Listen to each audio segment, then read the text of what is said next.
অভিনয়ের পাশাপাশি fashion icon হিসেবেও জনপ্রিয় ঐশ্বরিয়া রায় বচ্চন। নিয়মিত বিজ্ঞাপন করেছেন তিনি, হেঁটেছেন র্যাম্পেও। আবারও তিনি র্যাম্পে হেঁটে আলোচনায় এসেছেন। প্যারিস ফ্যাশন উইকে হীরা খচিত কালো পোশাকে র্যাম্পে দেখা গেল ঐশ্বরিয়াকে।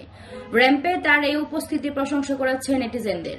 ঐশ্বরিয়া দীর্ঘদিন ধরে লরিয়ালের ব্র্যান্ড অ্যাম্বাসেডর।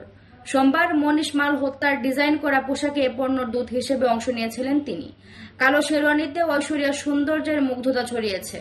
তার সিগনেচার রুবি লিপস এবং খোলা চুলের স্টাইল পুরো গ্ল্যামারকে যেন বহুগুণ বাড়িয়ে তুলেছিল।